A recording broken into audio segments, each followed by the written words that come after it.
expected to fail. And that's what was programmed into my subconscious mind. So see, when you have whatever programming you allow yourself to be exposed to, creates core foundational beliefs. Now then those beliefs create a vision of what you think is possible for you.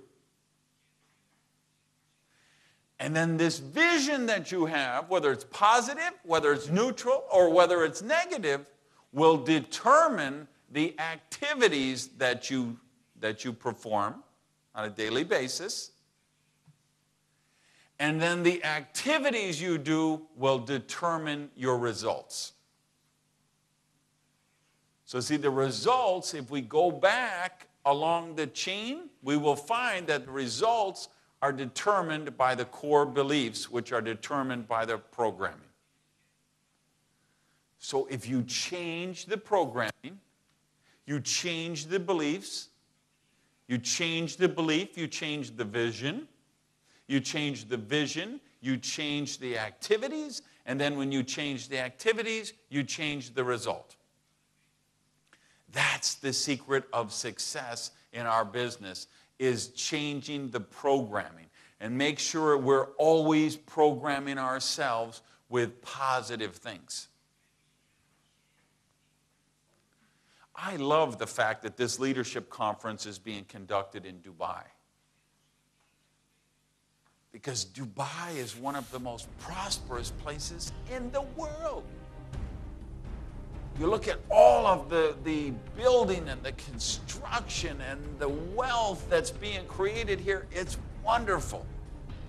The whole UAE is really a pretty prosperous place, and you can see that, throughout the Middle East. I think you're in this wonderful corner of the world where prosperity is much greater than in many other parts of the world right now.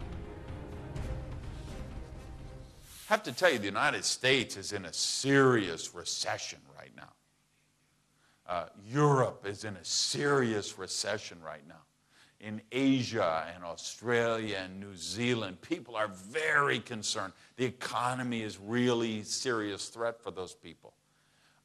Here in Dubai, what a wonderful manifestation of prosperity. So this is a great place. I hope you take some time before you go home, you guys who came from other countries, and go around and look at the prosperity that's taken place here. Look at the new $5 billion terminal from Emirates Airlines. Look at the, how do you pronounce it, the Barrage Arab, the big hotel, the sailboat hotel. I mean, what a magnificent demonstration of prosperity. The Palm Island, what a wonderful demonstration of prosperity. Let me tell you how I expanded my prosperity consciousness. And it's going to surprise a lot of you how I did it. Because I actually did it with shoes. Now let me explain. When I joined network marketing, one of the top leaders in my company, they told me that he spent $200 US for a new pair of shoes. Well, I thought this was crazy.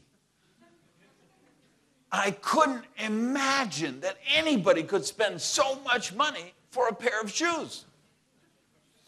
Because I used to spend $200 for a car.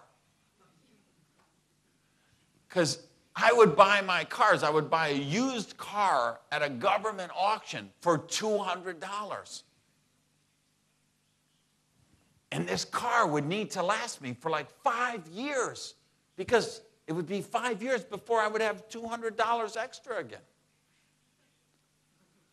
So they told me he was buying Bally loafers. You know the company, Bally of Switzerland?